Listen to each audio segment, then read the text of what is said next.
आएगी तो सड़कों पे आएंगे। और जो सरकार ने व्यवहार किया है, इस्तीफा तो क्या है, इस्तीफा तो जब चाहेंगे तब मंत्री ले लेंगे, सदन के बाद ले लेंगे। लेकिन सवाल ये जो छात्रों के साथ व्यवहार हुआ है, उनके हाथ तोड़े, सर तोड़ा, उनके कपड़े फाड़े, क्या बेटियों के कपड़े फाड़ेंगे? थोड़ा मतलब मुझे घसीट के ले गए, बट कान में कह रहे थे कि इस सरकार को हटाइए। जंजीर बनाकर परिंदों को रोक दोगे क्या? कि जंजीर बनाकर परिंदों को रोक दोगे क्या? हर सवाल का जवाब टाल दोगे क्या?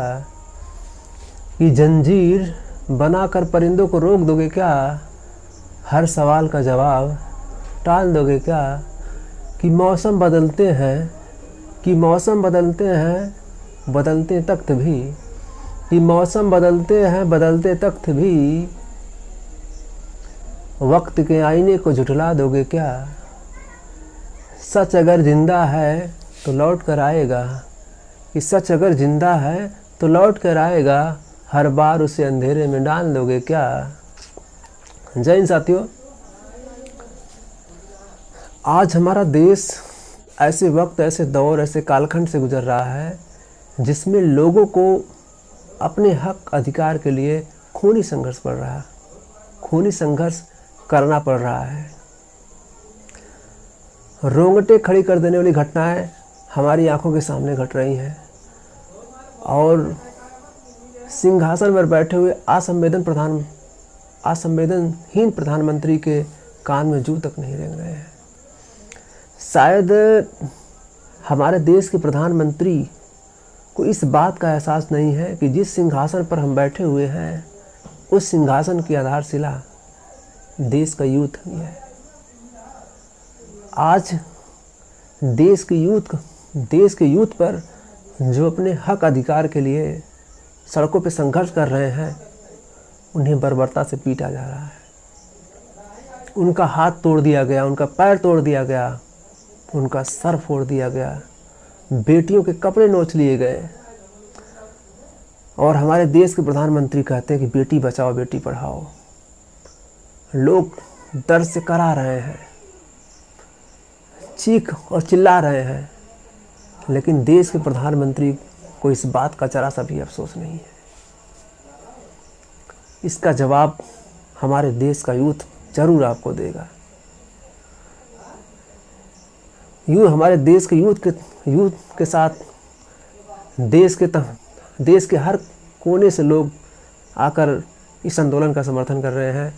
हमारे देश के साइंटिस्ट सोनम वांगचुक जी, जिन्होंने देश को बहुत कुछ दिया, जिन्होंने पानी की समस्याओं को दूर करने के लिए आइस स्तूपा बनाया, सोलर हीटेड टेंट बनाया, ताकि देश की रक्षा करने वाले नौजवान चैन की नींद सो सके।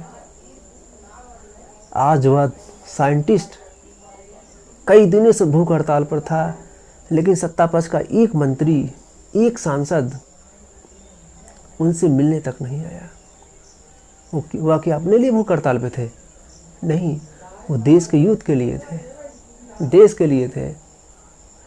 वो देश को ऐसी शिक्षा व्यवस्था, ऐसा सिस्टम देना चाहते थे कि जिस पे छात्रों का भरोसा हो सके। वह देश में जवाबदेही तय करना चाहते थे, इसलिए भूख हड़ताल पे थे, ताकि हमारा देश उन्नति प्रगति के मार्ग पे जा सके। लेकिन उनके साथ क्या हो रहा है? जिस साइंटिस्ट को आज भूख हड़ताल करना पड़ रहा है, उसी साइंटिस्ट को विदेशों में उसकी पूजा होती है। लोग बुलाते हैं कि आप हमारे यहाँ आइए, काम करते, हमारे यहाँ ये काम करिए। लेकिन देश के प्रति जो भक्ति प्रेम है, उन्हें यहाँ बांध के रखे हैं। नहीं तो सोनम वांगचुक जैसे साइंटिस्ट आराम से विदेशों में जाकर एक बहुत बेहतरीन ज़िंदगी जी सकते हैं। लेकिन नहीं, उन्होंने देश के लिए, देश के हित में उस बेहतर ज़िंदगी को छोड़कर आज संघर्ष का रास्ता चुना है। आज हम देश के तमाम कोनों से नौजवान इस आंदोलन का समर्थन कर रहे हैं और भी मैं लोगों से आह्वान करूंगा कि आप इसका समर्थन करिए।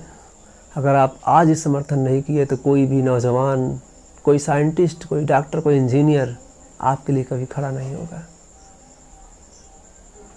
कभी नहीं खड़ा होगा। आपके पास वक्त है, सोच लीजिए। और हम शपथ लेते हैं, आइए हम सब मिलकर शपथ लेते हैं कि जब तक शरीर में रक्त का एक एक कतरा है, इस मातृभूमि के लिए मर मिट जाएंगे, लेकिन सत्ता कितनी भी क्रूर हो उसके सामने झुकेंगे नहीं। जय हिंद, जय भारत।